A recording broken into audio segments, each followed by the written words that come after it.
الحمدللہ، سورہ اخلاص، سورہ قل هو اللہ احد کی تلاوت کی بڑی فضیلت ہے۔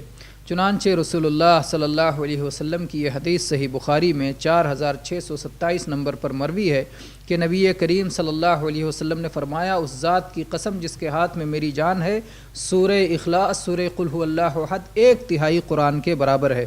اور عائشہ رضی اللہ عنہا کی روایت ہے صحیح بخاری میں 6827 نمبر میں کہ نبی کریم صلی اللہ علیہ وسلم نے ایک بار ایک شخص کو ایک سریے کا امیر بنا کر کے بھیجا۔ جب بھی وہ اپنے ساتھیوں کو صلاۃ پڑھاتا تھا، نماز پڑھاتا تھا، تو قل هو اللہ احد کی تلاوت پر اپنی تلاوت کو ختم کیا کرتا تھا۔ جب وہ لوگ واپس ہوئے، انہوں نے نبی کریم صلی اللہ علیہ وسلم سے اس بات کا تذکرہ کیا۔ اللہ کے نبی کریم صلی اللہ علیہ وسلم نے کہا، اس شخص سے پوچھو کہ وہ ایسا کیوں کرتا ہے۔ انہوں نے جا کے پوچھا تو اس شخص نے کہا، اس لیے کہ اس میں اللہ کی صفت کا تذکرہ ہے اور میں اسے پڑھنا پسند کرتا ہوں، مجھے پڑھنا محبوب ہے۔ تو نبی کریم صلی اللہ علیہ وسلم نے کہا کہ اس شخص کو بتا دو کہ اللہ تبارک و تعالیٰ بھی اس سے محبت کرتا ہے۔